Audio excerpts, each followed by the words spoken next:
اب ہم آتے ہیں سیدنا ابراہیم علیہ السلام کے قصے کی طرف، لیکن اس سے پہلے یہ وضاحت کر دیں کہ سیدنا ابراہیم علیہ السلام کے واقعے کے ساتھ چند دوسرے انبیاء علیہم السلام کے واقعات بھی وابستہ ہیں، مثلا سیدنا لوط علیہ السلام کا واقعہ، اس لیے کہ یہ سیدنا ابراہیم علیہ السلام کے بھتیجے بھی ہیں اور ان کے پیروکار بھی۔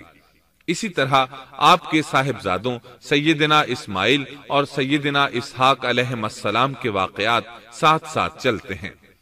اس کی وجہ یہ ہے کہ سیدنا اسماعیل علیہ السلام کی ولادت کے وقت ابراہیم علیہ السلام کی عمر 87 سال تھی، اور سیدنا اسحاق علیہ السلام کی پیدائش کے وقت سیدنا ابراہیم علیہ السلام کی عمر 100 سال تھی، جبکہ سیدنا ابراہیم علیہ السلام کی کل عمر 175 سال ہوئی، اس لیے ان کے واقعات ساتھ ساتھ چلتے ہیں۔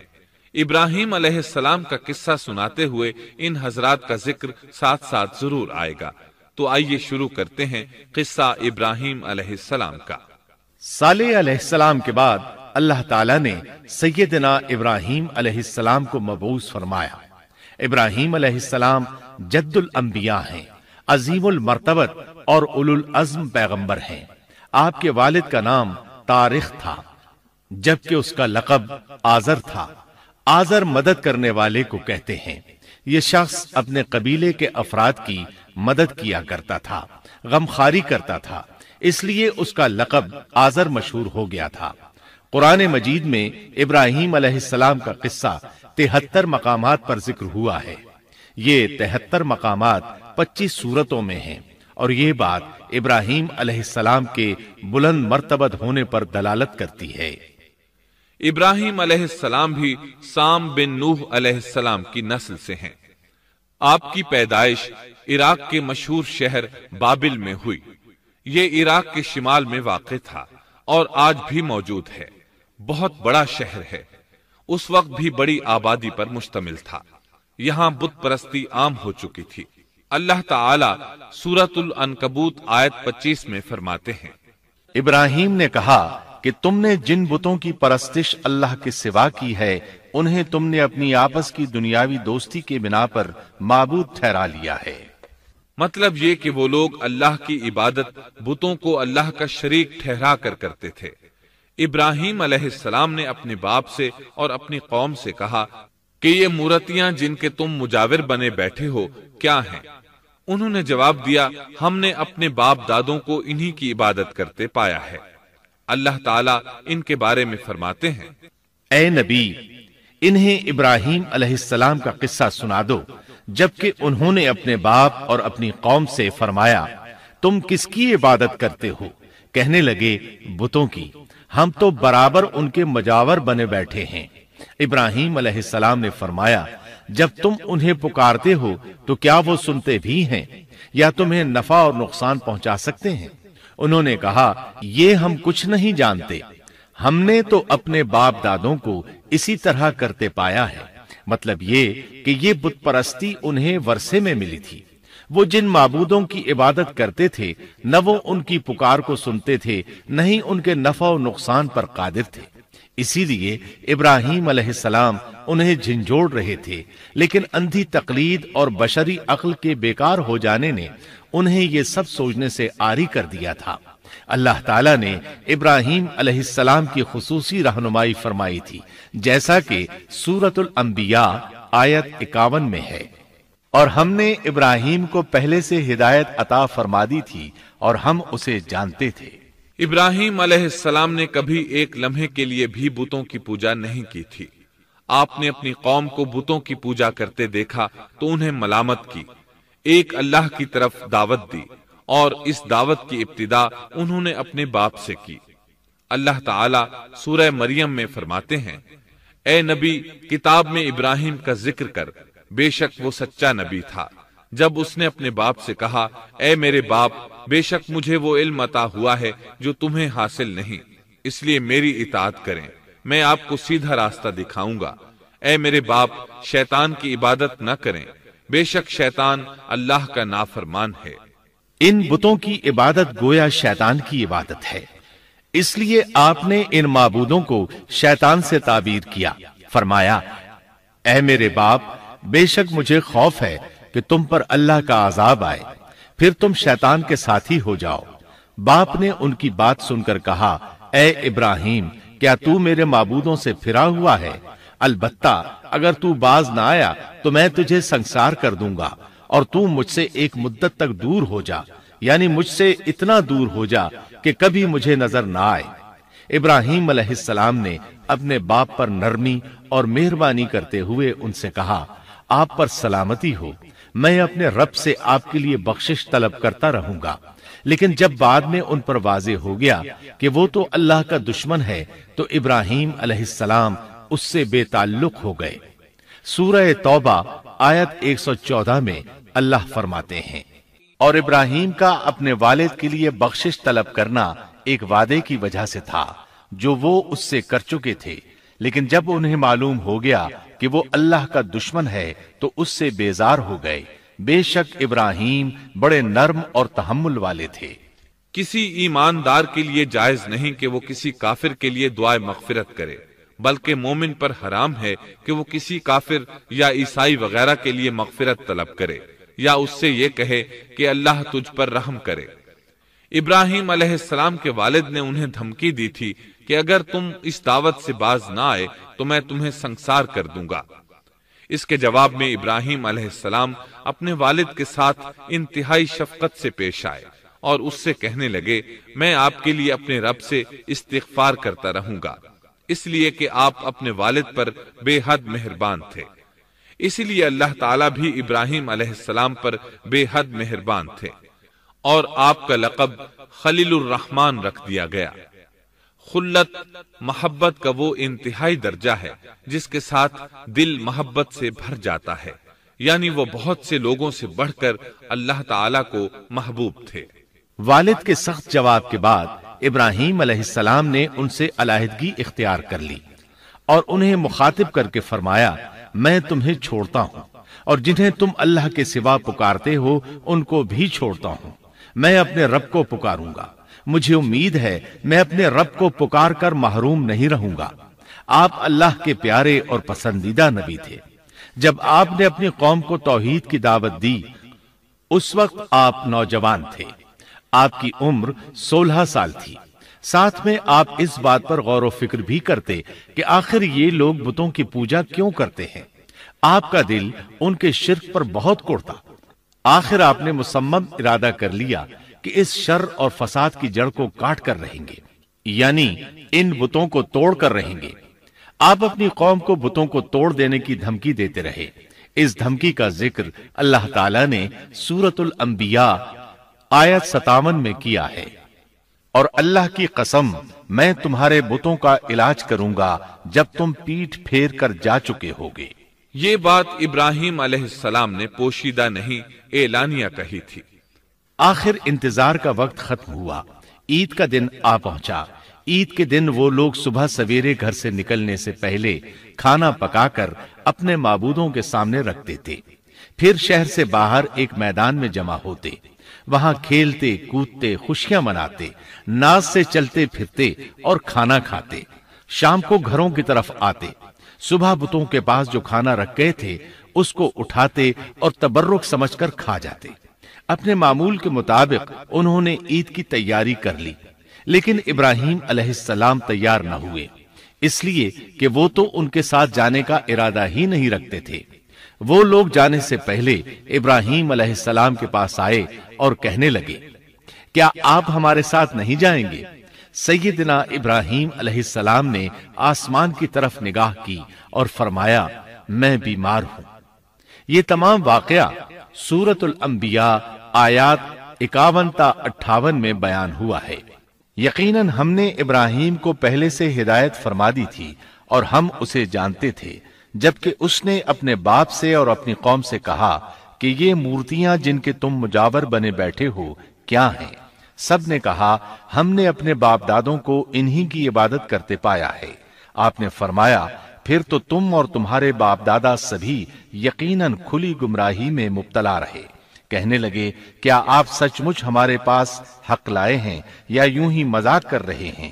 آپ نے فرمایا نہیں نہیں، در حقیقت تم سب کا پروردگار تو وہ ہے جو آسمان و زمین کا مالک ہے، جس نے انہیں پیدا کیا ہے، میں تو ایسی بات کا گواہ اور قائل ہوں، اور اللہ کی قسم میں تمہارے ان معبودوں کا علاج تمہاری غیر موجودگی میں کروں گا۔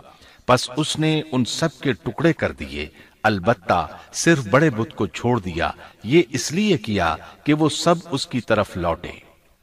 ابراہیم علیہ السلام نے لوگوں کے ساتھ عیدگاہ جانے سے انکار کیا اور عذر پیش کیا کہ وہ بیمار ہیں۔ وہ لوگ آپ کو چھوڑ کر چلے گئے۔ بعد میں ابراہیم علیہ السلام ان بتوں کے پاس گئے، دیکھا کہ ان کے سامنے کھانا پڑا ہے۔ چونکہ سب لوگ کھانا لائے تھے اس لیے یہ کھانا بہت زیادہ تھا، لیکن ان جھوٹے معبودوں نے اسے کھانا تو درکنار اس کو چھوا تک نہ تھا۔ ابراہیم علیہ السلام نے انہیں مخاطب کر کے کہا، یہ اتنا کھانا تمہارے سامنے پڑا ہے، تم اس کو کھاتے کیوں نہیں؟ تمہیں کیا ہو گیا کہ بات تک نہیں کرتے؟ پھر پوری قوت سے دائیں ہاتھ سے کلہاڑا مار کر ان کے ٹکڑے ٹکڑے کر دیے، لیکن بڑے بت کو چھوڑ دیا تاکہ سب اسی کی طرف رجوع کریں۔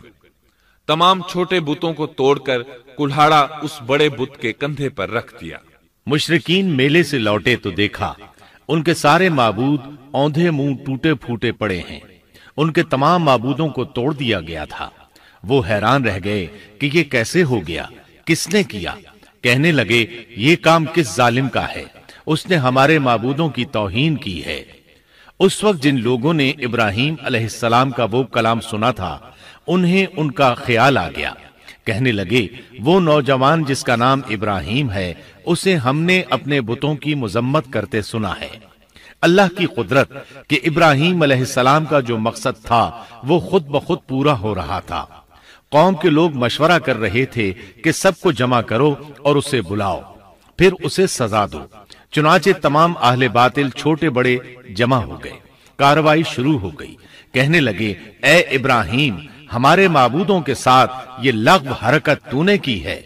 ابراہیم علیہ السلام نے جواب دیا، یہ کام تو اس بڑے بت کا ہے، مجھ سے کیوں پوچھتے ہو؟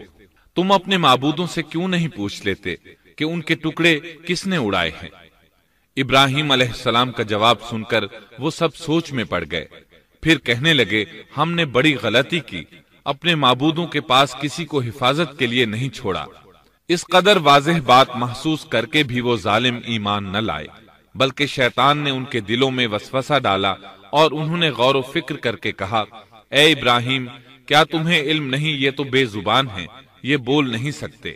اب ابراہیم علیہ السلام نے فرمایا، تب پھر تم اللہ کے سوا اس چیز کی عبادت کرتے ہو جو تمہیں کچھ بھی نفع نہ دے سکے اور نہ نقصان پہنچا سکے۔ تعجب ہے تم پر اور ان پر بھی جنہیں تم اللہ کے سوا پکارتے ہو، کیا تم میں بالکل عقل نہیں؟ اس طرح ابراہیم علیہ السلام نے ان پر حقیقت خوب اچھی طرح واضح کر دی۔ ان سے فرمایا تم ان کی پوجا کرتے ہو جن کو تم خود تراشتے ہو، یعنی ان کا حال تو یہ ہے کہ تم نے ان کو خود اپنے ہاتھوں سے تراشا اور ان کی عبادت کرنے لگے، جبکہ تمہیں اور تمہاری بنائی ہوئی چیزوں کو اللہ ہی نے پیدا کیا ہے۔ ابراہیم علیہ السلام نے ایک کلہاڑے کی مدد سے ان سب بتوں کو تہس نہس کر دیا تھا۔ یہ اس بات کی واضح ترین نشانی تھی کہ یہ بالکل بے بس ہیں، لیکن اس واضح نشانی کے باوجود وہ اپنے کفر ہی پر ڈٹے رہے اور لگے ابراہیم علیہ السلام کو دھمکیاں دینے۔ کہنے لگے اس کے لیے ایک آتش کدہ بناؤ اور اسے اس دہکتی آگ میں ڈال دو۔ پھر ان لوگوں نے ایک چٹیل میدان کا انتخاب کیا جہاں مٹی نام کی کوئی چیز نہیں تھی۔ اس میدان کو پتھروں کی باڑ کے ساتھ گھیر دیا گیا۔ پھر سب لوگوں کو حکم دیا گیا کہ وہ لکڑیاں جمع کر کے اس گھیری ہوئی جگہ میں رکھیں۔ چنانچہ سب لوگ لکڑیاں جمع کر کے وہاں لانے لگے، یہاں تک کہ عورتوں اور بچوں نے بھی اس کام میں بڑھ چڑھ کر حصہ لیا۔ میدان میں اتنی لکڑیاں جمع ہو گئیں کہ زمین نظر نہیں آتی تھی۔ یہ لکڑیاں زمین پر ایک اونچی دیوار محسوس ہوتی تھیں۔ پھر ان لکڑیوں کو آگ لگائی گئی۔ جب آگ کے شعلے آسمان سے باتیں کرنے لگے تو انہوں نے ابراہیم علیہ السلام کو آگ میں ڈالنے کے لیے ایک جھولا تیار کیا۔ اس میں سیدنا ابراہیم علیہ السلام کو رکھا گیا۔ اس وقت آپ نے یہ دعا پڑھی، حسبنا اللہ ونعم الوکیل۔ ہمیں اللہ کافی ہے اور وہی بہترین کارساز ہے۔ یہ کلمہ ہر محتاج اور مصیبت زدہ کو پڑھنا چاہیے۔ بخاری میں ہے، رسول اللہ صلی اللہ علیہ وسلم نے فرمایا، حسبنا اللہ و نعم الوکیل ابراہیم علیہ السلام نے اس وقت فرمایا تھا جب انہیں آگ میں پھینکا جانے لگا تھا۔ مطلب یہ کہ ہم اللہ ہی پر بھروسہ کرتے ہیں، اس کے سوا ہمارا کسی پر بھروسہ نہیں۔ بعض روایات میں یہ بھی ہے کہ جب ابراہیم علیہ السلام کو آگ میں ڈالا جانے لگا تو جبریل علیہ السلام آئے اور کہا، اے ابراہیم، کوئی حاجت ہے تو میں حاضر ہوں۔ ابراہیم علیہ السلام نے فرمایا، اگر تم اپنی مرضی سے آئے ہو تو مجھے تمہاری کوئی ضرورت نہیں۔ ایک دوسری روایت میں ہے کہ بارش کے فرشتے نے حاضر ہو کر کہا تھا، اے ابراہیم، مجھے حکم دیجئے میں بارش برسا کر اس آگ کو بجھا دوں۔ لیکن ایسی تمام روایات ضعیف ہیں۔ یوں بھی اللہ کا حکم ان سے پہلے کام کرنے والا تھا۔ اللہ تعالیٰ سورہ انبیاء آیت 69 اور 70 میں فرماتے ہیں، ہم نے کہا، اے آگ ابراہیم پر ٹھنڈی ہو جا اور سلامتی والی ہو جا۔ گو انہوں نے ابراہیم کا برا چاہا لیکن ہم نے انہیں ہی نقصان پانے والا کر دیا۔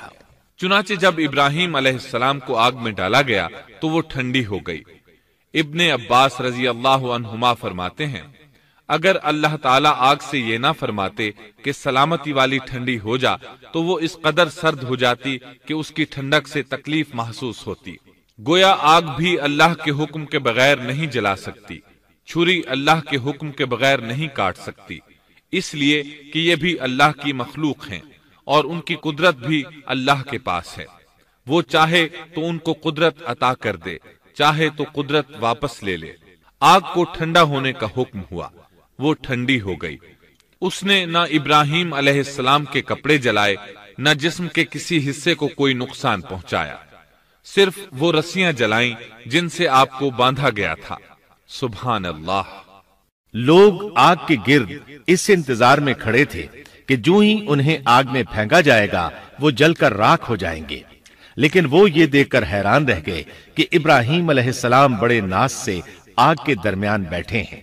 بعض روایات میں ہے کہ ابراہیم علیہ السلام فرمایا کرتے تھے، مجھے ان دنوں جو راحت اور سکون حاصل تھا ویسا آگ سے نکلنے کے بعد نہیں ہوا۔ لوگ اس معجزے کو دیکھ کر حیرت زدہ تھے۔ پھر ابراہیم علیہ السلام آگ سے نکلے۔ اتنا بڑا معجزہ دیکھنے کے باوجود لوط علیہ السلام کے سوا کوئی شخص پورے بابل شہر سے ان پر ایمان نہ لایا۔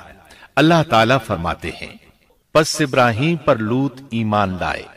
مطلب یہ کہ پوری بستی سے لوط علیہ السلام تھے جو آپ پر ایمان لائے تھے، باقی تمام لوگ کفر ہی پر ڈٹے رہے۔ ابراہیم علیہ السلام ان کا رویہ دیکھ کر نا امید ہو گئے کہ اس سے بڑھ کر یہ کون سا معجزہ دیکھنا چاہتے ہیں۔ ان کے بتوں کو توڑ دیا گیا، اپنی آنکھوں سے اللہ کی نشانی ان لوگوں نے دیکھی، پھر بھی یہ ایمان نہیں لائے، چنانچہ آپ نے وہاں سے ہجرت کا ارادہ فرما لیا۔ اس وقت بابل پر نمرود نامی بادشاہ کی حکومت تھی۔ کہا جاتا ہے کہ زمین کے بیشتر حصے پر اسی کی حکمرانی تھی۔ جب اس کے پاس یہ خبریں پہنچیں کہ ابراہیم علیہ السلام کو آگ میں ڈالا گیا لیکن آگ نے انہیں نہیں جلایا، تو اس نے ابراہیم علیہ السلام کو اپنے دربار میں پیش کرنے کا حکم دیا۔ ابراہیم علیہ السلام کو وہاں لایا گیا۔ نمرود نے ان سے ان کے رب کے بارے میں سوال کیا۔ اللہ تعالیٰ سورۃ البقرہ آیت 258 میں فرماتے ہیں، کیا تو نے اس شخص کو نہیں دیکھا جس نے ابراہیم سے اس کے رب کے متعلق جھگڑا کیا، اس لیے کہ اللہ نے اسے سلطنت دی تھی۔ ایک روایت میں ہے کہ 4 بادشاہوں نے زمین کے بیشتر حصے پر حکمرانی کی ہے، ان میں سے ایک نمرود ہے۔ نمرود اپنے وقت کا حاکم و بادشاہ تھا۔ ابراہیم علیہ السلام سے جب اس کی اللہ تعالیٰ کے بارے میں بات چیت ہوئی تو ابراہیم علیہ السلام نے کہا، میرا رب وہ ہے جو زندہ کرتا ہے اور مارتا ہے۔ جواب میں اس نے کہا، میں بھی زندہ کرتا ہوں اور مارتا ہوں۔ چنانچہ اس نے حکم دیا کہ جیل سے 2 آدمیوں کو لے آؤ۔ جیل سے 2 ایسے آدمیوں کو لایا گیا جن کے لیے سزائے موت کا فیصلہ ہو چکا تھا۔ اس نے ان میں سے ایک کے قتل کا حکم دیا، دوسرے کو معاف کر دیا۔ اس سے اس نے یہ ثابت کرنا چاہا کہ وہ بھی زندہ کر سکتا ہے اور موت دے سکتا ہے، اور کہنے لگا دیکھ لو میرے حکم سے لوگ مرتے ہیں اور میرے حکم سے انہیں زندگی ملتی ہے۔ اس کی بات سن کر ابراہیم علیہ السلام نے غور کیا کہ اگر وہ اس سے موت و حیات کے باریک فلسفے پر بحث کریں گے تو نمرود کا مقصد پورا ہو جائے گا اور میرا مقصد پورا نہیں ہو پائے گا۔ اس لیے بحث و مباحثے کی بجائے کوئی مضبوط دلیل پیش کر دی جائے تاکہ حق و باطل کے درمیان فرق واضح ہو جائے۔ چنانچہ آپ نے فرمایا بے شک اللہ سورج کو مشرق سے لاتا ہے، تو اس کو مغرب سے لے آ۔ کافر بادشاہ یہ سن کر مبہوت رہ گیا، اس کا سر جھک گیا۔ اللہ تعالیٰ فرماتے ہیں تب وہ کافر حیران رہ گیا اور اللہ نا انصافوں کو سیدھی راہ نہیں دکھاتا۔ ان تمام باتوں کے بعد نمرود کو یہ معلوم کرنے کی ضرورت نہیں رہی کہ ابراہیم علیہ السلام آگ سے کیسے نجات پا گئے، کیونکہ حقیقت اس پر آشکار ہو چکی تھی۔ وہ جان گیا تھا کہ اصل معاملہ کیا ہے۔ چنانچہ اس نے ابراہیم علیہ السلام سے کہا آپ اس ملک سے نکل جائیے، ہم آپ کو یہاں نہیں رہنے دیں گے۔ ابراہیم علیہ السلام نے عراق کو خیر بات کہا اور شام کی طرف ہجرت کر گئے۔ یہاں آ کر وہ حران نامی بستی میں مقیم ہوئے۔ اسی جگہ آپ نے اپنے چچا ہاران کی بیٹی سیدہ سارہ علیہ السلام سے شادی کی۔ اللہ تعالیٰ اس ہجرت کے بارے میں فرماتے ہیں اور ہم اسے یعنی ابراہیم اور لوط کو بچا کر اس زمین کی طرف لے آئے جس میں ہم نے جہان کے لیے برکت رکھی تھی۔ جب آپ حران کے مقام پر پہنچے تو وہیں ٹھہر گئے، وہیں رہنے لگے۔ یہاں آ کر آپ کا شمار بنو حران میں ہونے لگا۔ آپ لوگوں کو اسی شہر میں رہنے کی دعوت دیتے۔ اس شہر کے لوگ بتوں کی پوجا نہیں کرتے تھے بلکہ ستاروں کو پوجتے تھے۔ ابراہیم علیہ السلام نے جب ان کی یہ حالت دیکھی تو ارادہ کر لیا کہ ان لوگوں کو بتائیں گے کہ ستاروں کی عبادت کرنا باطل ہے۔ یہ لوگ چونکہ نجوم پرست تھے اس لیے ان کی عبادت کا وقت رات کو ہوتا تھا اور یہ لوگ رات کے وقت عبادت کرتے تھے، کیونکہ ان کے معبود یعنی ستارے رات ہی کو طلوع ہوتے ہیں۔ چنانچہ ابراہیم علیہ السلام انہیں یہ دکھانے کے لیے کہ ان چیزوں کی عبادت باطل ہے ایک دن ان کے ساتھ نکلے۔ اللہ نے آسمان کے دروازے کھول دیے تو ابراہیم علیہ السلام نے چاند، ستاروں، سیاروں اور آسمان و زمین کی سلطنت کو دیکھا۔ اللہ تعالیٰ نے ابراہیم علیہ السلام سے تمام پردے ختم کر دیے جو عام طور پر لوگوں کی آنکھوں پر ہوتے ہیں، اور انہوں نے وہ کچھ دیکھا جسے آج کی رصد گاہیں بھی نہیں دیکھ سکتی۔ اللہ تعالیٰ سورۃ الانعام آیت 75 میں فرماتے ہیں اور اسی طرح ہم نے ابراہیم کو آسمان اور زمین کی سلطنت کا مشاہدہ کرا دیا تاکہ وہ یقین کرنے والوں میں سے ہو جائے۔ بعض مفسرین نے لکھا ہے کہ یہ سب کچھ اللہ تعالیٰ نے ابراہیم علیہ السلام کو اس لیے دکھایا تھا کہ وہ ستاروں کی پرستش کرتے تھے۔ پھر اللہ تعالیٰ نے اپنی عبادت کی طرف ان کی رہنمائی فرمائی۔ جن مفسرین نے یہ بات لکھی وہ غلطی پر ہیں، کیونکہ ایک جلیل القدر رسول کے متعلق ایسا گمان کرنا کبیرہ گناہ ہے۔ آسمان اور زمین کی سلطنت اور دیگر معجزات دکھانے کے بعد اللہ تعالیٰ فرماتے ہیں آسمان اور زمین کی پیدائش یقیناً انسان کی پیدائش سے بہت بڑا کام ہے۔ اللہ تعالیٰ ایک دوسرے مقام پر فرماتے ہیں آسمان اور زمین میں بہت سی نشانیاں ہیں جن سے یہ منہ موڑ کر گزر جاتے ہیں۔ ابراہیم علیہ السلام حران شہر کے ستارہ پرستوں کو لے کر ایک رات نکلے۔ اچانک ایک ستارہ طلوع ہوا، اس کی چمک دمک بہت تھی، شکل صورت کے لحاظ سے بھی بہت خوبصورت تھا۔ اس وقت ابراہیم علیہ السلام نے بطور مذاق کہا یہ میرا رب ہے، لیکن جب وہ ستارہ کچھ دیر بعد چھپ گیا تو کہنے لگے یہ تو غروب ہو گیا۔ یہ رب کیسے ہو سکتا ہے؟ جو چھپ جائے وہ رب نہیں ہو سکتا، پس میں تو غروب ہونے والوں کو پسند نہیں کرتا۔ اگلے روز وہ پھر ان لوگوں کو ساتھ لے کر نکلے تو چاند کو دیکھا۔ یہ شکل صورت میں ستاروں سے کہیں زیادہ خوبصورت تھا، روشن تھا، لیکن یہ بھی غروب ہو گیا تو ابراہیم کہنے لگے اگر مجھے میرے رب نے ہدایت نہ کی تو میں گمراہ لوگوں میں شامل ہو جاؤں گا۔ اے اللہ تو کہاں ہے؟ اپنی طرف میری رہنمائی کر۔ ان باتوں سے ابراہیم علیہ السلام ان لوگوں کو غور و فکر کی دعوت دے رہے تھے تاکہ وہ غور کریں، آخر رب چھپ کیسے سکتا ہے؟ اگر چاند رب ہے اور دن کے وقت کسی کو اپنے معبود کی حاجت ہوگی تو وہ کیا کرے گا؟ لہذا چاند کسی صورت رب نہیں ہو سکتا۔ پھر جب دن چڑھا اور سورج طلوع ہوا تو کہنے لگے یہ میرا رب ہے، یہ تو سب سے بڑا ہے۔ پھر لوگوں کو مخاطب کر کے کہنے لگے تم رات کو چھوٹے چھوٹے ستاروں کی پوجا کرتے ہو، کیوں نہ تم اتنے بڑے ایک ہی رب کی پوجا کر لو۔ لیکن جب وہ بھی غروب ہو گیا تو کہنے لگے یقیناً میں تمہارے شرک سے بیزار ہوں، یہ معبود کیسے ہو سکتے ہیں؟ ان میں تو تبدیلی آتی رہتی ہے، کبھی طلوع ہوتے ہیں کبھی غروب ہوتے ہیں۔ یہ اس بات کی دلیل ہے کہ یہ مخلوق ہیں اور ان کا خالق کوئی اور ہے جس کے حکم کے یہ تابع ہیں۔ جب یہ خود مخلوق ہیں اور کسی اور کے تابع ہیں تو کسی کو نفع نقصان پہنچانے پر کس طرح قادر ہو سکتے ہیں؟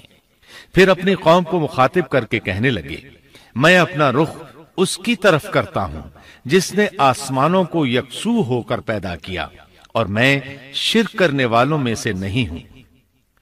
اب بھی وہ اپنی بات پر اڑے رہے۔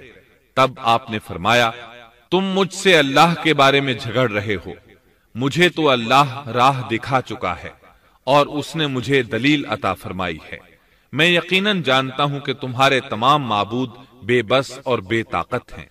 جاؤ تم سے اور تمہارے ان معبودوں سے جو ہو سکے کر لو، میرے رب کی مرضی کے بغیر کچھ بھی نہیں ہو سکتا۔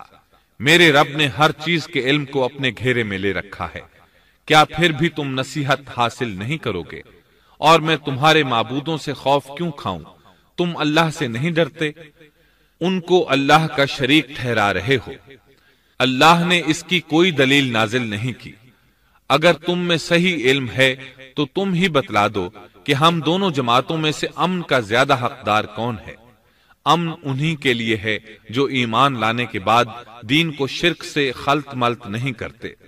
حقیقت میں ہدایت یافتہ وہی لوگ ہیں، یہی ہمارے وہ دلائل تھے جو ہم نے ابراہیم علیہ السلام کو ان کی قوم کے مقابلے میں عطا کیے تھے، اور ہم جسے چاہیں مرتبے میں بڑھا دیں۔ بے شک تیرا رب بڑی حکمت والا ہے۔ ان لوگوں نے پھر بھی کفر ہی کیا، کوئی بھی ایمان نہ لایا۔ چنانچہ ابراہیم علیہ السلام نے ایک بار پھر ہجرت کی اور مصر جا پہنچے۔ مصر کے بادشاہ کو خبر ملی کہ ایک شخص ہجرت کر کے آیا ہے اور اس کے ساتھ ایک عورت ہے، وہ بہت زیادہ حسین و جمیل ہے۔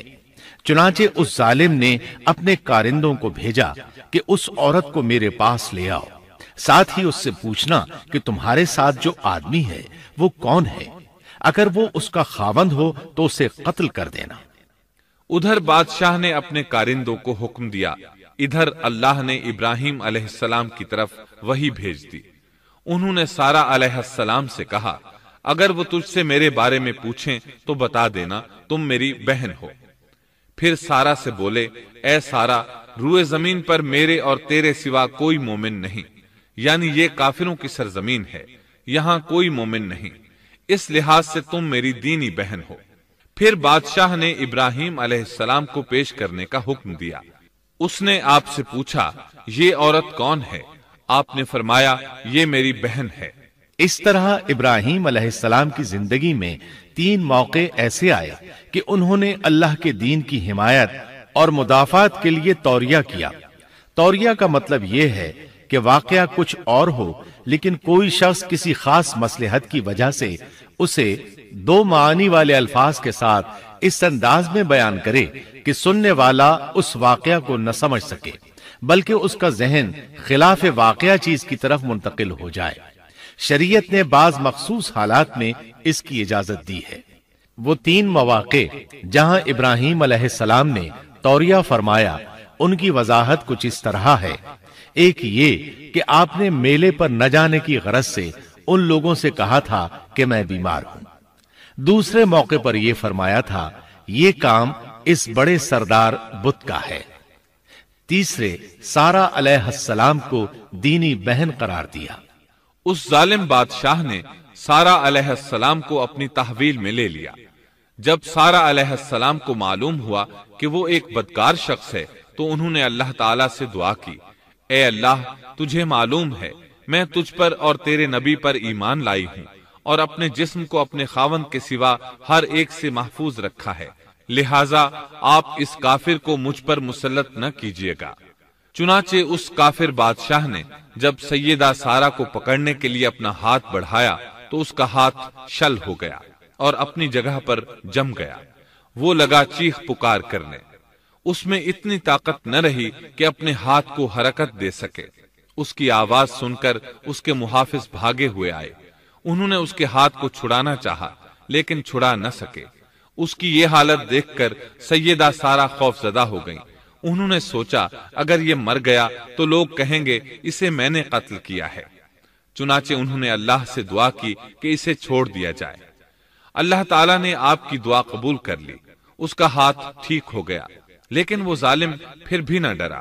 اس نے ایک بار پھر آپ کی طرف ہاتھ بڑھایا، اس کا ہاتھ پھر شل ہو گیا۔ سیدہ سارہ نے پھر دعا کی، وہ دوبارہ ٹھیک ہو گیا، وہ پھر بھی باز نہ آیا۔ تیسری بار پھر اس نے ان کی طرف ہاتھ بڑھایا، اس بار بھی اس کا ہاتھ شل ہو گیا۔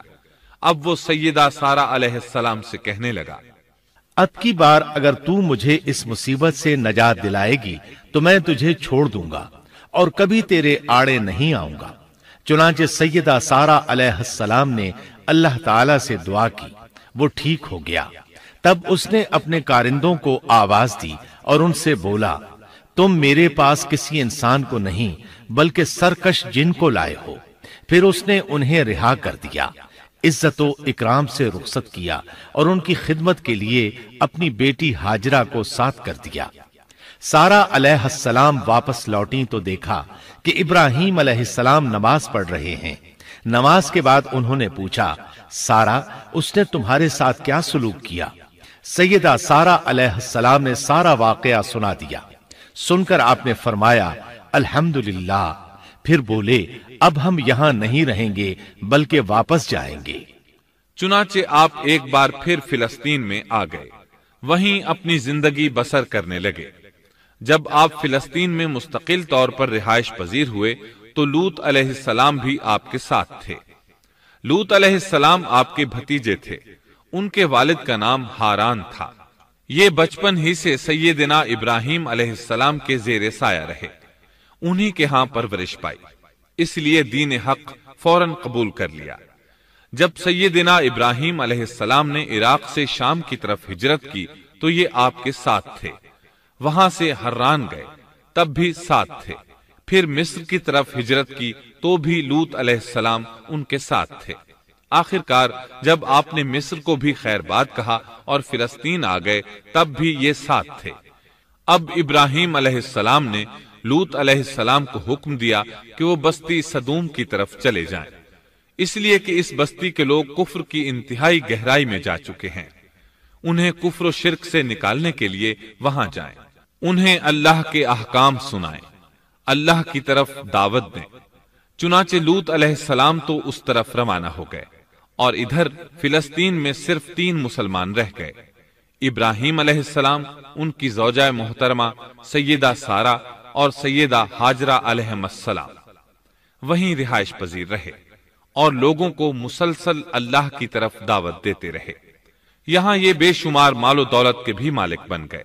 جب ان کی عمر 85 یا 86 سال ہوئی تو سارہ علیہ السلام نے سوچا، میں بانجھ ہوں، میرے خاوند بوڑھے ہیں لیکن اولاد کی تمنا ہے، تو کیوں نہ میں اپنی لونڈی ہاجرہ ہدیے اور تحفے کے طور پر ابراہیم علیہ السلام کو دے دوں۔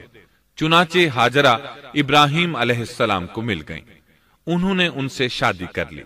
اللہ رب العزت نے جلد ہی ان کے بطن سے آپ کو اسماعیل علیہ السلام عطا فرمائے۔ ہاجرہ علیہ السلام کے ماں بننے پر اور ان کی اولاد کو دیکھ کر سیدہ سارہ علیہ السلام کو فطری طور پر غیرت کا احساس ہوا۔ اللہ کی قدرت دیکھیے، خود ہی انہیں ہاجرہ کو تحفے میں دیا تاکہ اولاد حاصل ہو، اور جب وہ ماں بن گئیں تو اب غیرت محسوس کر رہی ہیں۔ اپنی اس کیفیت سے مجبور ہو کر سیدہ سارہ نے ابراہیم علیہ السلام سے کہا، آپ مجھے اس کے ساتھ ایک جگہ پر نہ رکھیں۔ مورخین اور سیرت نگار لکھتے ہیں کہ ہاجرہ علیہ السلام ایک نطاق پہنا کرتی تھی، یعنی وہ جسم کے درمیان ایک لمبا کپڑا لٹکا لیتی تھیں تاکہ وہ کپڑا گھسٹ گھسٹ کر قدموں کے نشانات مٹا دے اور سارا کو نظر نہ آئے، کیونکہ سارا غیرت کی حد کو پہنچ چکی تھی۔ ابراہیم علیہ السلام نے جب سارا علیہ السلام کے اندر غیرت کے آثار دیکھے تو ہاجرہ کو ان کی نگاہوں سے دور کر دیا۔ ادھر اللہ کا حکم بھی نازل ہو گیا کہ اپنی بیوی ہاجرہ اور دودھ پیتے بچے اسماعیل کو ساتھ لے لیں اور مکہ کی طرف رخ کر لیں۔ ابراہیم علیہ السلام مکہ کی طرف روانہ ہوئے، یہاں تک کہ مکہ پہنچ گئے۔ یہ جگہ اس وقت بالکل ویران اور بے آباد تھی، نہ کوئی انسان تھا، نہ پانی، نہ نباتات کے آثار تھے، غرض کوئی چیز نظر نہیں آتی تھی، بس پہاڑوں کے درمیان ایک بے آب و گیاہ میدان تھا۔ یہی وہ مقدس اور تاریخی وادی تھی جہاں ابراہیم علیہ السلام اپنی زوجہ اور لخت جگر کو چھوڑ کر واپس پلٹے۔ سیدہ ہاجرہ علیہ السلام کو بہت حیرت ہوئی، انہیں یہ امید نہیں تھی کہ ان کے خاوند انہیں ایک بے آباد جگہ تنہا چھوڑ کر چل دیں گے۔ اس پر بچے کی ذمہ داری الگ تھی، چنانچہ انہوں نے ابراہیم علیہ السلام کو آواز دی، لیکن انہوں نے مڑ کر بھی نہ دیکھا۔ اب وہ ان کے پیچھے آئیں اور قریب پہنچ کر بولی، اے ابراہیم، ہمیں کہاں چھوڑے جا رہے ہو؟ یہاں نہ پانی، نہ خوراک، نہ کوئی انسان۔ ابراہیم علیہ السلام نے پھر بھی کوئی جواب نہ دیا، کوئی پریشانی بھی ظاہر نہ کی اور چلتے رہے۔ سیدہ ہاجرہ بھی آپ کے پیچھے چلتی رہیں اور پوچھتی رہیں کہ ہمیں کس کے حوالے کر کے جا رہے ہیں؟ یہاں تو کوئی بھی جاندار نہیں، مکمل طور پر بے آباد علاقہ ہے۔ لیکن انہوں نے اب بھی کوئی توجہ نہ دی۔ آخر سیدہ ہاجرہ نے کہا، کیا آپ کو اللہ نے اس کام کا حکم دیا ہے؟ اب آپ نے جواب میں فرمایا، ہاں۔ تب سیدہ ہاجرہ بولی، اگر یہ بات ہے تو اللہ تعالی ہرگز ہمیں ضائع نہیں ہونے دے گا۔ جب انسان اللہ کے احکام کو بجا لائے تو اس کے دل سے فقر و فاقے کا خوف نکل جاتا ہے اور اللہ اسے طرح طرح کے انعامات سے نوازتا ہے۔ انسان جب تک اللہ کے احکام کو بجا لاتا رہے گا تب تک اللہ کی نصرت اور اس کی تائید شامل حال رہے گی۔ چنانچہ جو ہی ہاجرہ علیہ السلام کو پتا چلا کہ انہیں تنہا چھوڑ جانا اللہ کے حکم کی بنا پر ہے تو فوراً یقین بھرے لہجے میں بولی، تب اللہ ہمیں ضائع نہیں کرے گا۔ یہ کہہ کر وہ اپنے شیر خوار بچے کی طرف پلٹ گئیں۔ خوراک اور پانی چند دن میں ختم ہو گئے، پانی کا ایک قطرہ پاس نہ رہا۔ اب پانی کی تلاش شروع کی، لیکن اپنے لیے تو درکنار، ماں کو بیٹے کے لیے بھی پانی نہ ملا نہ خوراک۔ اب بچہ لگا بھوک سے بلکنے، خوراک نہ ملنے کی وجہ سے ماں کا دودھ بھی خشک ہو گیا تھا۔ عورت کتنی بھی باحوصلہ ہو اپنے بچے کو بھوک سے بلکتے نہیں دیکھ سکتی۔ اب انہوں نے بچے کو وہیں چھوڑا اور تیزی سے قریبی پہاڑی صفا کی طرف لپکی، اوپر چڑھ کر ادھر ادھر نظر دوڑائی کہ شاید کسی طرف پانی یا خوراک نظر آ جائے یا کسی انسان کی جھلک نظر آ جائے۔ جب کچھ نظر نہ آیا تو نشیب کی طرف چلی، ساتھ میں بچے کی طرف بھی دیکھتی جاتی تھی۔ نشیب میں پہنچی تو بچہ نظروں سے اوجھل ہو گیا، اس پر اور بے چین ہوئی اور بلندی کی طرف دوڑی۔ اس طرح مروہ پہاڑی پر چڑھ گئیں، وہاں بھی چاروں طرف نگاہ دوڑائی لیکن کچھ نظر نہ آیا۔ خیال آیا کہ پھر کوشش کرنی چاہیے۔ اس خیال سے مروہ پہاڑی سے اتری اور صفا کی طرف چل دی۔ درمیان میں نشیب کی وجہ سے بچہ نظر نہ آیا تو دوڑنے لگی۔ اس طرح پھر صفا پر چڑھ گئیں۔ اللہ اکبر! ایک تو عورت ذات کمزور، پھر بھوک پیاس سے نڈھال، اس پر کس قدر سعی اور کوشش میں مصروف، وہ بھی اپنے بچے کے لیے۔ بہرحال بار بار کوشش کے خیال سے انہوں نے صفا اور مروہ پہاڑیوں کے درمیان 7 چکر لگائے۔ یہی وجہ ہے مسلمان عازمین حج صفا و مروہ کے درمیان سعی کرتے ہیں تاکہ اس واقعے کی یاد تازہ ہو جائے۔ جب وہ آخری مرتبہ مروہ پر پہنچی تو انہوں نے ایک آواز سنی۔ یہ آواز اسماعیل علیہ السلام کے قریب سے آئی تھی۔ انہوں نے پوری توجہ سے آواز کو سننے کی کوشش کی اور جلدی سے اسماعیل کے قریب پہنچی۔ کیا دیکھتی ہیں، اسماعیل کے قدموں کے نیچے سے پانی پھوٹ رہا ہے، کیونکہ جبریل علیہ السلام کو اللہ نے اس صابرہ خاتون کی مدد کے لیے بھیجا تھا۔ انہوں نے زمزم والی جگہ پر اپنا پر مارا تو اسماعیل کے قدموں کے پاس سے ایک عظیم چشمہ رحمت نمودار ہوا۔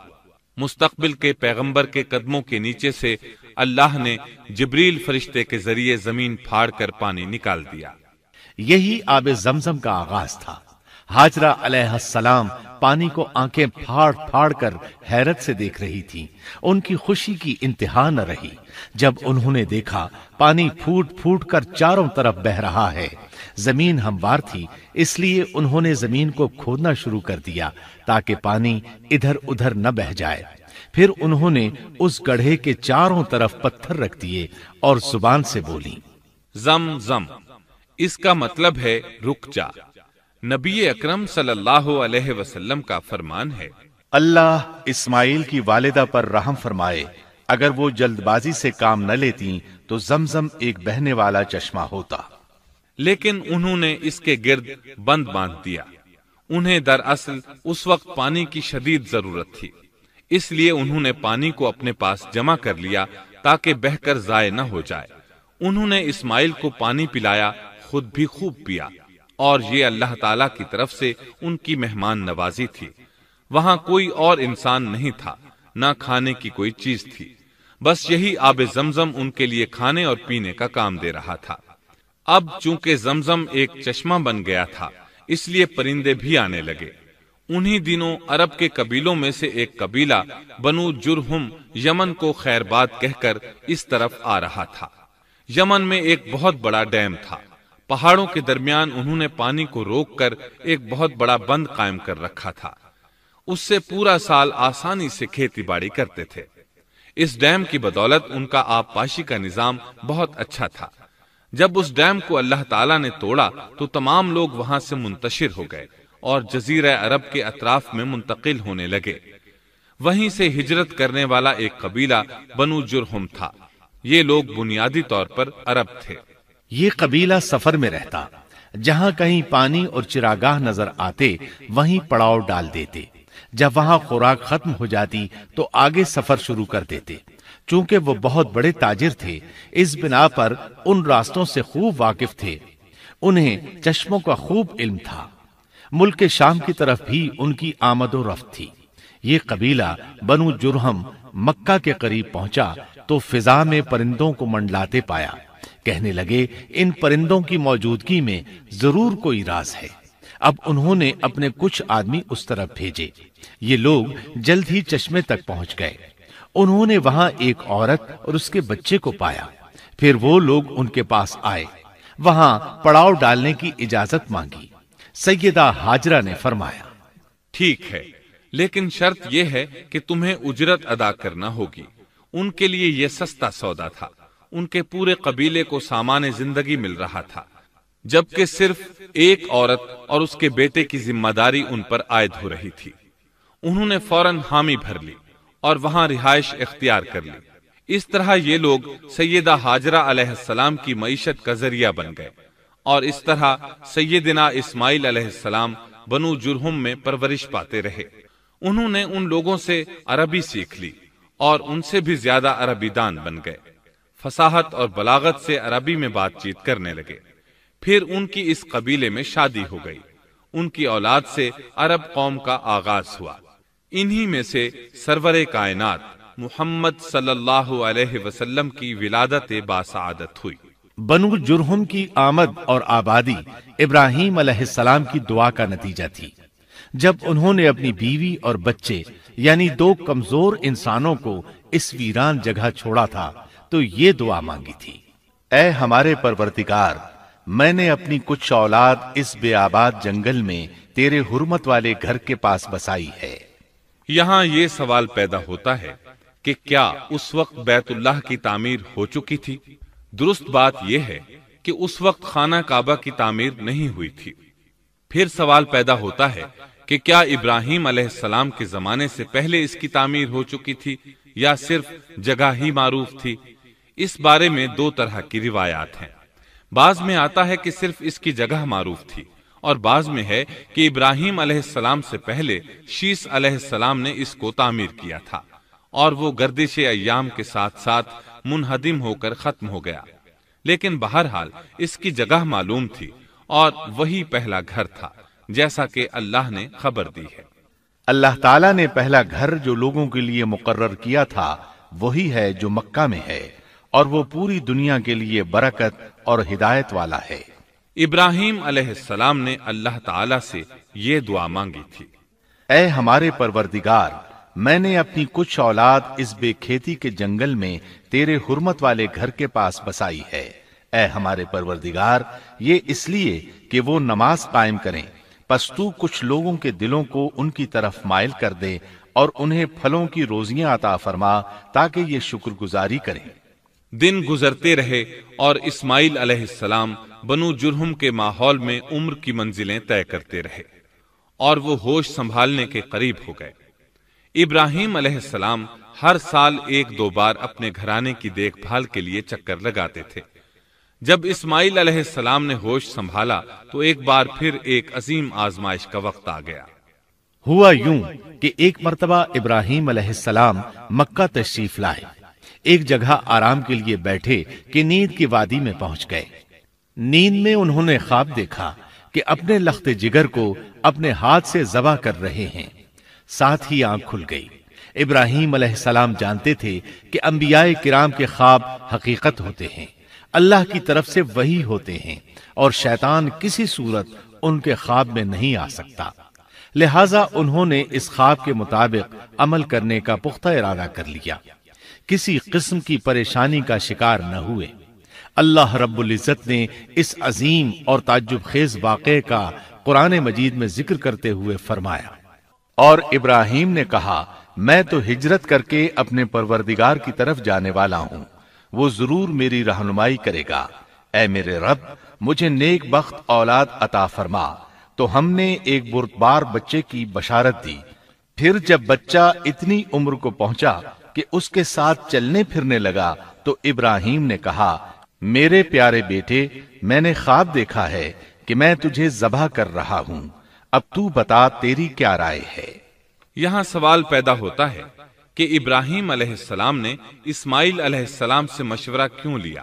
وہ چاہتے تو اسماعیل کو سوتے میں ذبح کر دیتے، اس طرح اللہ کا حکم بجا لاتے۔ وہ بیٹے کے پاس کیوں گئے اور ان سے مشورہ کیوں لیا؟ جی ہاں، یہ مسئلہ یاد رکھنے کے قابل ہے کہ ہر مسلمان پر لازم ہے کہ وہ اپنے دوسرے مسلمان بھائی کو اجر و ثواب میں شامل کرنے کی کوشش کرے۔ ابراہیم علیہ السلام نے بیٹے کو ثواب میں شامل کرنے کے لیے انہیں اللہ کے حکم سے آگاہ کیا۔ یہ نہ چاہا کہ میں اکیلا ہی اجر لیتا رہوں، بلکہ دوسرے کی خیر خواہی کو پیش نظر رکھا۔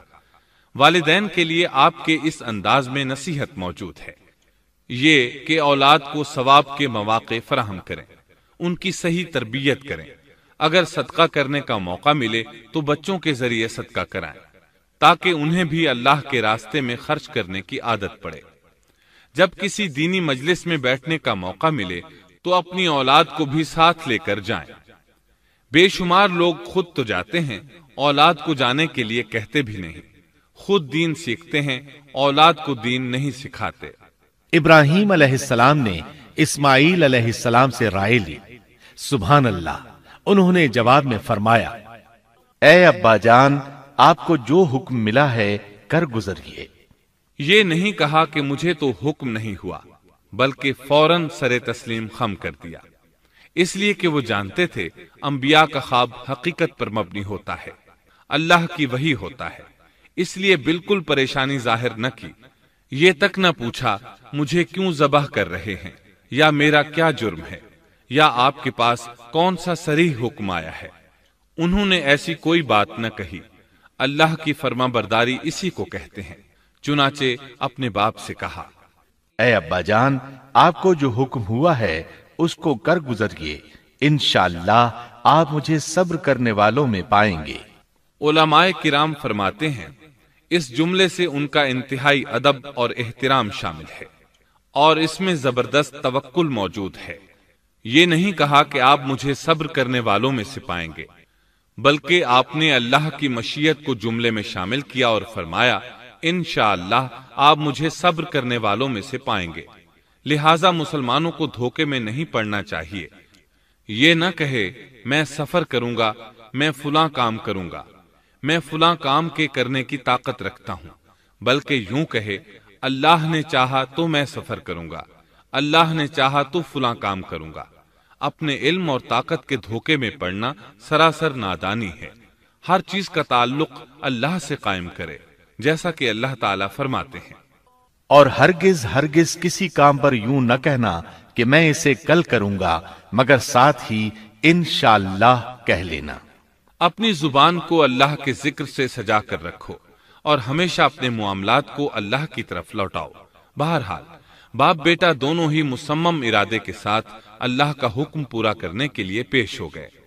اسماعیل علیہ السلام نے اپنے والد محترم سیدنا ابراہیم علیہ السلام سے کہا، جب آپ مجھے ذبح کرنے لگیں تو میری پیشانی کو زمین پر رکھ دیجیے گا تاکہ آپ کو میرا چہرہ نظر نہ آئے اور کہیں آپ کے ہاتھ رک نہ جائیں۔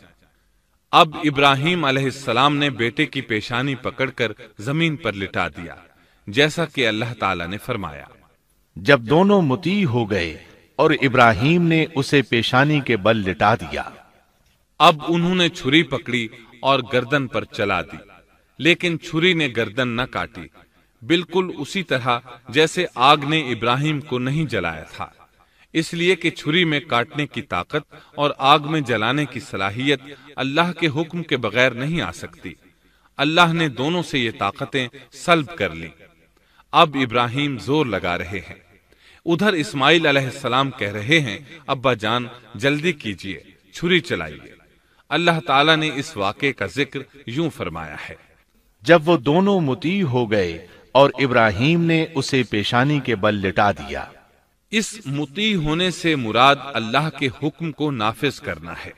اب ظاہر ہے مطیع تو وہ پہلے بھی تھے، لیکن یہاں اسلما یعنی مطیع ہونے سے مراد کامل اسلام ہے۔ نہایت واضح اور حقیقی اسلام مراد ہے، اس لیے کہ کامل اسلام وہی ہوتا ہے جس میں بغیر کسی تردد اور توقف کے اللہ کے امر اور نہی کی تصدیق کی جائے۔ یہ تھا حقیقی اسلام۔ ہاں تو چھری چلتی رہی، گلا نہ کٹا، اس لیے کہ امتحان اور آزمائش کی تکمیل ہو چکی تھی۔ یہ بات ثابت ہو چکی تھی کہ اللہ کا حکم نافذ کرنے میں دونوں پوری طرح کوشاں ہیں۔ اللہ تعالیٰ بھی فرما برداری ہی کا صلہ عطا فرماتے ہیں۔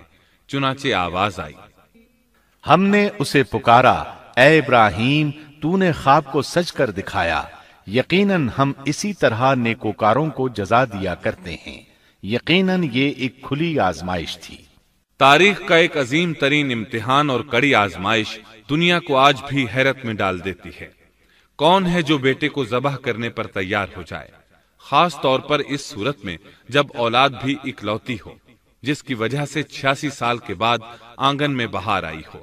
پھر اس کی قربانی کا بھی واضح حکم نہیں دیا گیا تھا، اشارتاً خواب میں رہنمائی کی گئی تھی۔ آپ کہہ سکتے تھے یہ قتل اور سنگین جرم ہے، کہہ سکتے تھے اپنے بیٹے کو کس جرم میں قتل کروں، لیکن آپ نے بغیر کسی تعامل کے سر تسلیم خم کر دیا اور اس عظیم امتحان میں کامیاب ہوئے۔ اللہ فرماتے ہیں، اور ابراہیم وہ ہیں جنہوں نے وفاداری کی۔ اس آیت میں یہ نہیں بتایا گیا کہ کس چیز میں وفاداری کی، اس لیے کہ وہ تو ہر معاملے میں مکمل طور پر وفاداری کا مظاہرہ کر چکے تھے۔ آگ میں ڈالے جانے والا معاملہ، بیوی اور بچے کو لق و دق میدان میں چھوڑ آنے کا معاملہ، پھر ذبح کا امتحان، تعمیر بیت اللہ کی مشقت، غرض ہر معاملے میں وفادار تھے، حتیٰ کہ اپنا مال اللہ کے راستے میں خرچ کرنے میں اس قدر وفادار کہ ابو زیفان کے لقب سے مشہور ہو گئے۔ اس کا معنی ہے مہمان نواز۔ کسی مہمان کو دسترخوان پر اپنے ساتھ بٹھائے بغیر ایک لقمہ نہیں کھاتے تھے، باہر نکلتے مہمان تلاش کرتے، پھر اس کے ساتھ مل کر کھانا کھاتے، مہمان نہ ملتا تو سخت غمگین ہو جاتے۔ اس طرح انہوں نے اللہ کے ہر حکم کی پاسداری کی۔ ذبح والے اس امتحان کا اللہ نے انہیں کیا صلہ دیا؟ اللہ فرماتے ہیں، ہم نے اسے عظیم ذبیحے کا بدلہ عطا کیا۔ چھری نے گلا نہ کاٹا۔ ایسے میں ابراہیم علیہ السلام نے ایک آواز سنی، آواز پیچھے سے آئی تھی۔ انہوں نے مڑ کر دیکھا، جبریل علیہ السلام نظر آئے۔ وہ آسمان سے ایک مینڈھا لے کر آئے تھے۔ دنیا کے میڈھوں میں سے نہیں بلکہ جنت کا میڈھا لائے تھے۔ سیدنا عبداللہ بن عباس رضی اللہ عنہما سے روایت ہے کہ وہ میڈھا جنت میں 40 سال تک چرتا رہا۔ سفید رنگ، کشادہ آنکھوں، خوبصورت سینگوں والا حسین و جمیل میڈھا تھا۔ بہرحال یہ ابراہیم علیہ السلام کی وفاداری کا بدلہ تھا جو اسماعیل علیہ السلام کے فدیے میں دیا گیا، اور پوری امت مسلمہ کے لیے حکم ہو گیا کہ اللہ کی رضا کے لیے قربانی اور ہدی پیش کرتے رہیں۔ کعبے کے پاس حرم الہی میں ہر سال یہ سنت ادا کی جاتی ہے، اور ان کے ساتھ ساتھ پوری زمین کے تمام خطوں پر بسنے والے مسلمان بھی اس عظیم فرمانبرداری کی علامت کے طور پر قربانیاں پیش کرتے ہیں۔ مینڈھے کے ذکر کا مطلب یہ ہے کہ ہم سنت ابراہیمی پر گامزن ہو جائیں۔ یہ میڈھا ہمیں اللہ کے لیے قربانی کا سبق دیتا ہے۔ ہمیں چاہیے سنت ابراہیمی کی اقتدا کرتے ہوئے ہم اپنی جانوں، اپنی اولاد اور اپنے مالوں کو اللہ کی راہ میں قربان کرنے کے لیے تیار ہو جائیں۔ اللہ تعالیٰ فرماتے ہیں، اور ہم نے اسے عظیم ذبیحہ عطا کیا، اور ہم نے اس کا پچھلوں میں ذکر خیر چھوڑا، سلامتی ہو ابراہیم پر۔ اسی طرح ہی ہم نیکوکاروں کو جزا دیتے ہیں، یقیناً وہ ہمارے مخلص بندوں میں سے تھا۔ اور اسی طرح اللہ فرماتے ہیں، اور ہم نے اسے نیکوکار نبی اسحاق کی ولادت کی خوشخبری سنائی۔ یہ خوشخبری فلسطین کی طرف واپس لوٹنے کے بعد سنائی گئی۔ ایک اکلوتے بیٹے کی قربانی کے لیے تیار ہو جانے کے صلے میں اور سارہ علیہ السلام کی عظمت اور تکریم کے مد نظر اللہ تعالی نے اسحاق کی خوشخبری سنا دی۔ یہ آیت ذبح کے واقعے کے بعد اللہ تعالی نے ذکر فرمائی ہے، اس لیے معلوم ہوا پچھلی آیات میں اسحاق کے علاوہ کسی اور بیٹے کا ذکر ہوا ہے، اور وہ اسماعیل علیہ السلام ہی تھے، جبکہ یہودی روایات میں اسحاق علیہ السلام کو ذبیح قرار دیا جاتا ہے۔ یہ بالکل غلط ہے۔ ذبح کے واقعے کے بعد اسحاق علیہ السلام کی بشارت مل رہی ہے، پھر بھلا وہ پیدا ہونے سے پہلے ہی ذبیح کیسے بن گئے؟ اس لیے یہ قطعی بات ہے کہ اسماعیل علیہ السلام ہی ذبیح ہیں۔ اس کے کئی اور بھی دلائل ہیں جن کے ذکر کرنے کا یہاں موقع نہیں۔ بہرحال اس عظیم آزمائش میں بے مثال کامیابی کے بعد ابراہیم علیہ السلام فلسطین آئے، اور 120 سال کی عمر میں اسحاق علیہ السلام کی بشارت ملی، جبکہ سارہ علیہ السلام کی عمر 90 سال تھی۔ ان پر بڑھاپا طاری ہو چکا تھا۔ ایسے میں 3 فرشتے آئے۔ وہ تو قوم لوط کی تباہی کے لیے آئے تھے۔ راستے میں اللہ کے حکم سے ابراہیم علیہ السلام اور ان کی اہلیہ سارہ کو خوشخبری سنائی، اور اس غرض کے لیے وہ انسانی شکل میں آئے تھے۔ ابراہیم علیہ السلام تو پہلے ہی بہت مہمان نواز تھے۔ انہیں دیکھ کر بہت خوش ہوئے کہ مہمان آ گئے۔ فرشتوں نے انہیں سلام کیا۔ ابراہیم علیہ السلام نے سلام کا جواب دیا۔ وہ حیرت زدہ تھے کہ یہ لوگ ان کی بستی کے رہنے والے تو ہیں نہیں، لیکن ان پر سفر کے نشانات بھی نہیں ہیں، جیسا کہ دور سے چل کر آنے والوں میں ہوتے ہیں، نہ ان کے پاس سواریاں ہیں۔ قرآن مجید میں آتا ہے، فرشتوں نے سلام کیا تو ابراہیم نے بھی سلام کیا، اور دل میں خیال کیا یہ اجنبی لوگ ہیں۔ پھر وہ اپنی مہمان نوازی کی عادت کے مطابق انہیں اندر لے آئے، ان کے لیے کھانے کا انتظام کیا۔ اللہ تعالیٰ فرماتے ہیں، ہمارے بھیجے ہوئے فرشتے ابراہیم کے پاس خوشخبری لے کر آئے تو انہوں نے سلام کیا۔ ابراہیم نے سلام کا جواب دیا اور فوراً بھنا ہوا بچڑا لے آئے، اور بچڑا بھی موٹا تھا۔ ان کے سامنے کھانا پیش کیا، لیکن وہ بھلا کب کھانے کی طرف ہاتھ بڑھانے والے تھے۔ یہ دیکھ کر ابراہیم علیہ السلام نے خوف محسوس کیا کہ کہیں یہ دشمن نہ ہو۔ اس وقت فرشتوں نے کہا، ابراہیم نہ ڈر، ہم تو قوم لوط کی طرف بھیجے گئے ہیں۔ جب انہوں نے یہ باتیں کی تو سارہ علیہ السلام پاس کھڑی تھیں۔ وہ ہنسنے لگی۔ وہ خوش خبری سے پہلے کیوں ہنس پڑی؟ علماء اس بارے میں کہتے ہیں کہ جب انہوں نے سنا یہ فرشتے لوط علیہ السلام کی بستی کو تباہ کرنے جا رہے ہیں تو ان کے خاتمے کی خبر سن کر وہ ہنستی۔ اس کے بعد فرشتوں نے یہ خوشخبری سنائی، ہم نے اسے اسحاق کی پیدائش کی خوشخبری دی، اور اسحاق کے بعد یعقوب پوتے کی بھی خوشخبری دی۔ بہت جلد ہی ہم اسحاق سے تیری ویران گود کو آباد کریں گے، اور تو اپنی زندگی میں اس کے بیٹے یعقوب کو بھی دیکھ لے گی۔ اب 3 بشارتیں جمع ہو گئیں۔ بیٹا پیدا ہوگا، لمبی عمر ملے گی یعنی بیٹا جوان ہوگا، اور پھر وہ اپنے پوتے کو بھی دیکھے گی۔ اس سے بڑھ کر کیا عزت اور تکریم ہو سکتی ہے؟ اس لیے جب نبی کریم صلی اللہ علیہ وسلم سے پوچھا گیا کریم یعنی عزت والا کون ہے، تو آپ نے فرمایا کریم بن کریم بن کریم بن کریم، یعنی یوسف بن یعقوب بن اسحاق بن ابراہیم علیہ السلام۔ مطلب یہ کہ نبی بن نبی بن نبی بن نبی۔ یہ یوسف علیہ السلام کی شان ہے کہ خود بھی کریم، باپ بھی کریم، دادا بھی کریم اور پردادا بھی کریم۔ اس سے بڑھ کر عزت افزائی کیا ہو سکتی ہے؟ بہرحال فرشتوں نے انہیں خوشخبری دی۔ پھر انہوں نے ابراہیم کو ایک صاحب علم لڑکے کی بشارت دی۔ خوشخبری سن کر سیدہ سارہ حیران ہوئی، مارے حیرت کے منہ سے ہلکی سی چیخ نکل گئی۔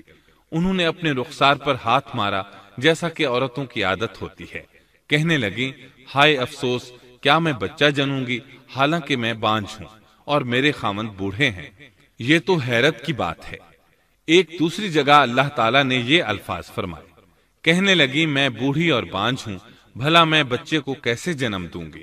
اس پر فرشتوں نے کہا تو اللہ کے حکم پر تعجب کرتی ہے، اے اہل بیت، یہ تو اللہ کی تم پر رحمت اور برکت ہے، وہ بہت بزرگ اور قابل تعریف ہے۔ دوسری آیت میں ہے انہوں نے کہا اسی طرح تیرے رب نے فیصلہ کیا ہے اور ہمیں کہا ہے، یقیناً وہ بہت حکمت والا ہے اور علم رکھنے والا ہے۔ یہ تھی اسحاق علیہ السلام کی ولادت کی خوشخبری۔ ابراہیم علیہ السلام مکے میں سیدنا اسماعیل علیہ السلام سے ملنے کے لیے آتے رہتے تھے۔ ایک روز آئے تو ان سے کہا اے میرے بیٹے، اللہ تعالیٰ نے مجھے حکم دیا ہے کہ اس مقام پر اللہ کا گھر تعمیر کرنا۔ اسماعیل علیہ السلام نے فوراً کہا میں حاضر ہوں۔ اس طرح انہوں نے کھدائی شروع کی۔ ایسے میں انہیں شیس علیہ السلام کی تعمیر کے آثار نظر آئے۔ انہوں نے اس پر تعمیر شروع کر دی۔ ایک روایت میں یہ بھی ہے کہ انہوں نے فرشتوں والی بنیادوں کے آثار بھی دیکھے۔ نبی کریم صلی اللہ علیہ وسلم کی جوانی کے دنوں میں جب مکے کے قریش نے کعبے کی تعمیر نئے سرے سے کی تو انہوں نے اس کی بنیادوں کو گہرا کرنا چاہا۔ وہ کھدائی کرتے ان سبز پتھروں تک پہنچ گئے جو پہاڑوں کی چوٹیوں کی طرح نظر آ رہے تھے۔ انہوں نے ان پتھروں کو نکالنا چاہا۔ ایک شخص نے کدال کے ذریعے ایک پتھر کو باہر نکالا تو اس کے نیچے سے اتنا نور نکلنے لگا کہ قریب تھا وہ شخص اندھا ہو جاتا۔ پھر پتھر خود بخود نیچے جا گرا اور اپنی جگہ پر جم گیا۔ اس کے بعد لوگوں نے ان پتھروں کو ہاتھ نہ لگایا اور تعمیر شروع کر دی۔ قرآن مجید میں تعمیر کعبہ اور بیت اللہ کا تذکرہ اس طرح آیا ہے، اور جب ہم نے بیت اللہ کے مکان میں ابراہیم کو جگہ دی اور فرمایا کہ میرے ساتھ شرک نہ کرنا اور میرے گھر کو طواف، قیام اور رکوع و سجود کرنے والوں کے لیے پاک رکھنا، اور فرمایا بے شک لوگوں کے لیے جو پہلا گھر تعمیر کیا گیا ہے وہ مکہ میں ہے، وہ جہان والوں کے لیے برکت اور ہدایت کا ذریعہ ہے، اس میں واضح نشانیاں ہیں، مثلا مقام ابراہیم، تو جو کوئی حرم میں داخل ہوگا وہ امن میں آ جائے گا۔ اور یاد کرو اس وقت کو جب ابراہیم کو اس کے پروردگار نے کئی باتوں کے ذریعے آزمایا، وہ ان میں پورے اترے تو اللہ نے فرمایا میں آپ کو تمام لوگوں کا امام بنا رہا ہوں۔ ابراہیم نے کہا اے میرے رب، میری اولاد میں سے بھی امام بنائیے۔ جواب میں اللہ نے فرمایا میرا امامت کا وعدہ ظالم لوگوں کے لیے نہیں ہے۔ اور اس وقت کو یاد کرو جب ہم نے بیت اللہ کو ثواب اور امن کی جگہ بنا دیا اور لوگوں نے مقام ابراہیم کو جائے نماز بنا لیا۔ ہم نے ابراہیم کو حکم دیا کہ میرے گھر کو طواف، اعتکاف، رکوع اور سجود کے لیے پاک رکھو، اور وہ وقت بھی یاد رکھو جب ابراہیم نے دعا کی اے پروردگار اس شہر کو امن والا بنا دے اور اس کے مومن بندوں کو پھلوں کا رزق عطا کر۔ اللہ تعالیٰ نے فرمایا میں کافروں کو بھی تھوڑا فائدہ دوں گا، پھر انہیں آگ کے عذاب کی طرف بے بس کر دوں گا، یہ پہنچنے کی جگہ بری ہے۔ اور وہ وقت یاد کرو جب ابراہیم اور اسماعیل بیت اللہ کی بنیادوں کو بلند کر رہے تھے اور دعا مانگ رہے تھے، اے ہمارے رب، ہماری محنت کو قبول فرما، تو دعا کو سننے والا جاننے والا ہے، اور ہمیں اپنا فرما بردار بنا، ہماری اولاد میں سے بھی ایک فرما بردار گروہ بنا، اور ہمیں عبادت کا طریقہ سکھا، اور ہم پر رجوع فرما، کیونکہ تو ہی توبہ قبول کرنے اور رحم فرمانے والا ہے۔ اے ہمارے رب، ان لوگوں میں انہی میں سے ایک رسول بھیج جو ان پر تیری آیات کی تلاوت کرے اور انہیں کتاب و حکمت سکھائے، انہیں پاک کرے، یقیناً تو غالب حکمت والا ہے۔ تعمیر کے دوران جب ابراہیم علیہ السلام اس مقام تک پہنچے جہاں آج حجر اسود ہے تو اللہ تعالیٰ نے جنت سے ایک سفید پتھر بھیجا۔ حدیث میں ہے یہ پتھر نہایت سفید تھا، اب سیاہ ہو گیا ہے۔ انسانوں کی غلطیاں اس کے سیاہ ہونے کا سبب بنی۔ جب دیواریں انسانی قد کے برابر ہو گئیں تو اسماعیل علیہ السلام ایک پتھر لے آئے۔ اب ابراہیم علیہ السلام اس پتھر پر کھڑے ہوئے، وہ ننگے پاؤں تھے۔ اسی وقت پتھر پگھل گیا، ان کے پاؤں اس کے اندر کسی قدر دھنس گئے، پتھر پر ان کے پیروں کے نشانات آ گئے۔ اسی پتھر کو آج مقام ابراہیم کہا جاتا ہے۔ پہلے یہ پتھر بیت اللہ کی دیواروں کے ساتھ رکھا گیا تھا۔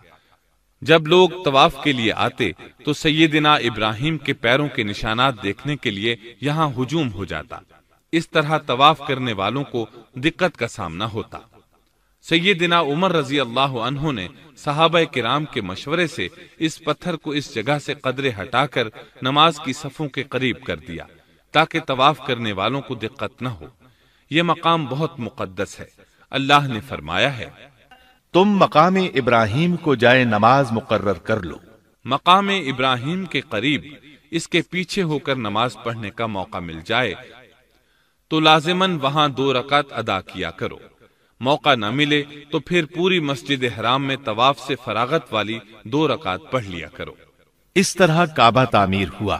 تب نیا حکم آیا، لوگوں میں جو استطاعت رکھے اس پر اللہ کے لیے حج بیت اللہ فرض ہے، اور جو شخص جان بوجھ کر اعراض کرے تو اللہ جہانوں سے بے نیاز ہے اور اسے اس کی کوئی پرواہ نہیں۔